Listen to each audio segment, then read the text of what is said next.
This is Kimberly Quinn, host of the Mindcraft podcast, and I can't tell you how much fun I have had doing this podcast. I started when the world closed over the pandemic in an attempt to spread some positivity out there and give people some strategies to enhance their own well-being and reduce anxiety and all of that. Now, 2 years later, we're still going strong and now listened to by 52 countries across the world. And I've even helped some of my students get going with their own podcasts. It's super easy to do. And I'll tell you, if you haven't heard about Anchor by Spotify, it is the easiest way to make a podcast with everything you need all in one place. I'll just explain for you. Anchor has tools that allow you to record and edit your podcast right from your phone or computer.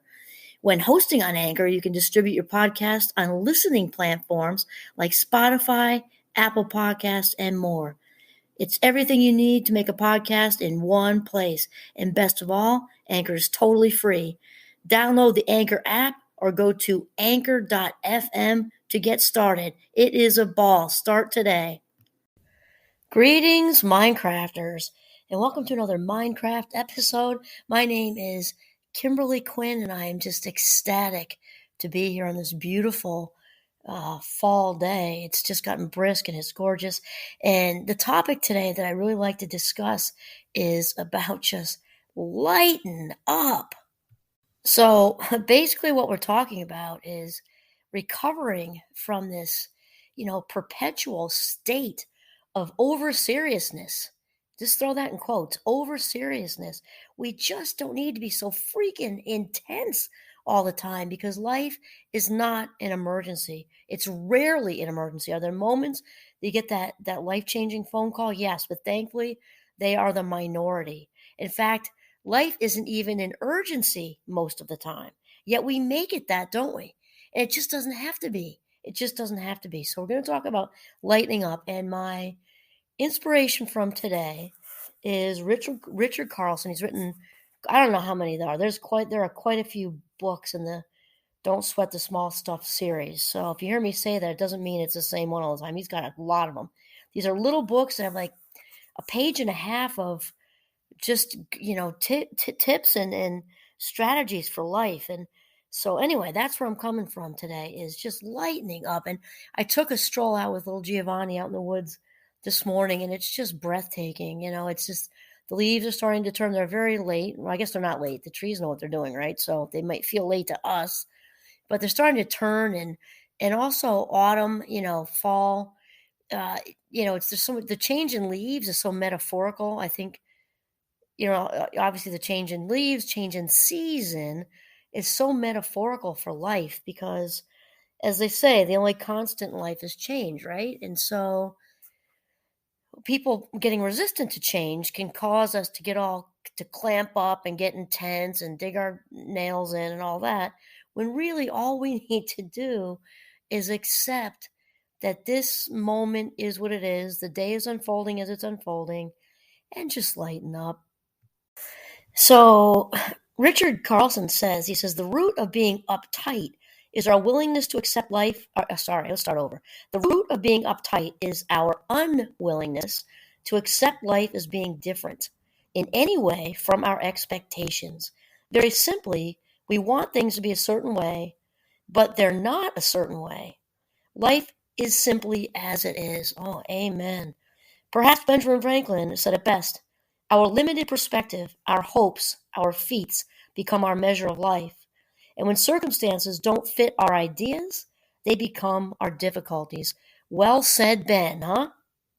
And this brings me back to, I think it's John Kabat-Zinn who said this, but if it's not, he's an upholder of what I'm about to say anyway, that the definition of stress, I'm pretty sure it's him, the definition of stress, according to John Kabat-Zinn, is wanting this moment, this present moment that we are in right now, to be somewhat different than what it is. Think about that.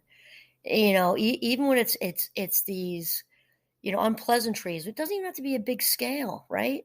Unpleasantries. We wake up and get our run in our stocking, break a nail, stub our toe, and then amp it up to the tire blows on the way to work. We're safe, but it's a drag. It went flat. We're on the side of the road. Cell phone's dead. Da da da da.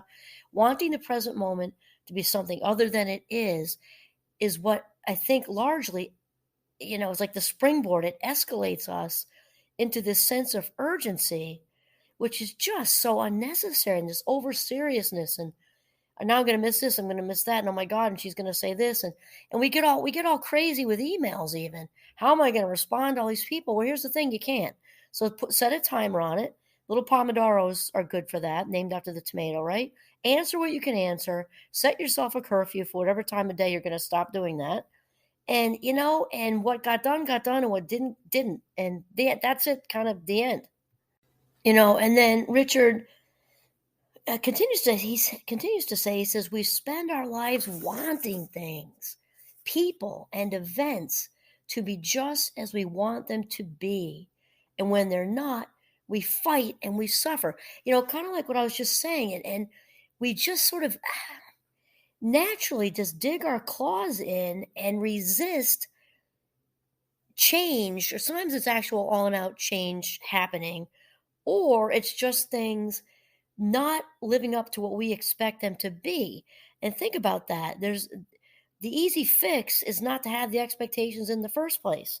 Doesn't fix everything, but certainly this is one. I have to say, there are some positives to growing up in an addicted household, and one of them is not having expectations. When you're an ACOA, adult child of alcoholics, you learn early on that if you want to get it done, you got to get it done yourself. So, though that can have some struggles with it too, it honestly, I think a lot of it's positive. I really, really do, because uh, I've grown up with this half full perspective on things. When you don't expect things from people or situations, you're not disappointed. It's just kind of, that's how it is. And there's even though there's obviously a lot of suffering growing up with dysfunction in this particular context, as far as what we're talking about, there can be a shift into a half full perspective, viewpoint of a way of life, because we can really avoid disappointment by not setting the bar there. Now obviously there's a spectrum with this, because certainly for a child to expect a parent to take care of their basic needs is far different. That's an obvious one. Is far different than when, as adults, we expect these individual situations to, for Thanksgiving to turn out exactly as we wanted. That's all. I mean, there's obviously a lot of people really struggle around the holidays, and that's the expectations thing. In my opinion, is most of the source of the pain. To be truthful, all these airbrushed photos and all these TV ads and pop-ups on the computer with these, ideal family, which we all know doesn't exist. Whatever there's a staff behind a team of people, media people putting all that together, making the food look, gorgeous, like it popped off a painting. I mean, that's largely, and that feeds into our unconscious and conscious minds. And then it's like, what's the matter with me that I couldn't put together the perfect, a word I don't like or use in my language usually, because it doesn't exist. What's wrong with me that isn't, what's wrong with me that I don't have a partner? What's wrong with me that I don't have a family? What's wrong with me that I can't get along with my siblings, even though they might be completely toxic? What's wrong with me? Da da da da da. And the disappointment if the turkey's a little dry, like, who cares, right? None of it is an urgency. None of it is an urgency. Even if, God forbid, you had to, call out for pizza, is that a drag? Maybe a little bit. But if you look at it and try to tell that story, not to be that person, but try to tell that story to somebody who's completely food insecure, or in the, developing country, who would gladly have the pizza. It's just, we can just really let 98% of all this expecting go. So Richard then says, the first step in recovering from overseriousness is to admit that you have a problem. You have to want to change, to become more easygoing. You have to see that your own uptightness is largely of your own creation. Amen. Oh my God, of course it is. It's composed of the way you've set up your life and the way you react to it. There's so much wisdom in here. There's so much wisdom just in that tiny few sentences right here, right now.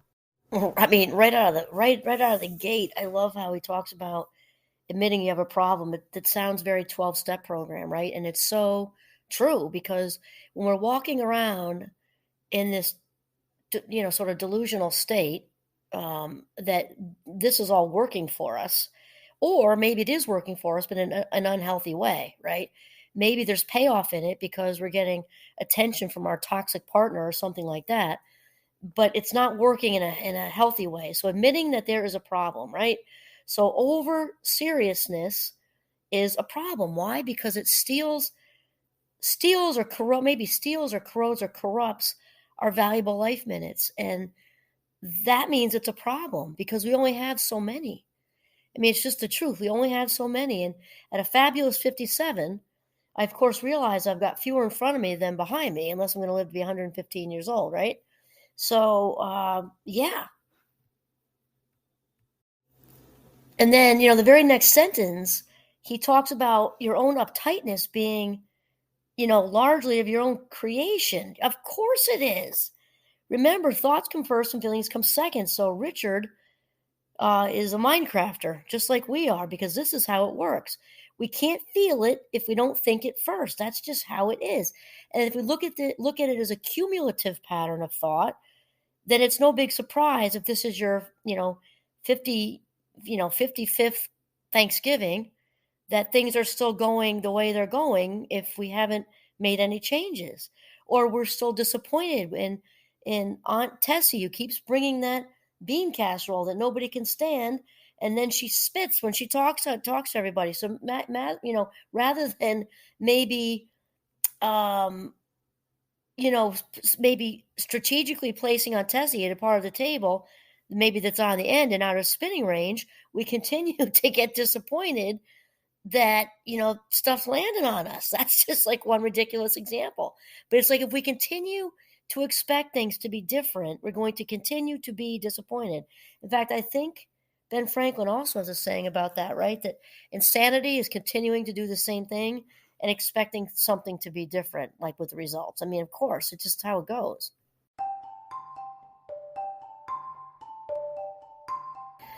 So basically, Richard's right on board with what we're saying, right? Which is, we are the captain of our own ships. We have created our life in this day. Me at 57 right now.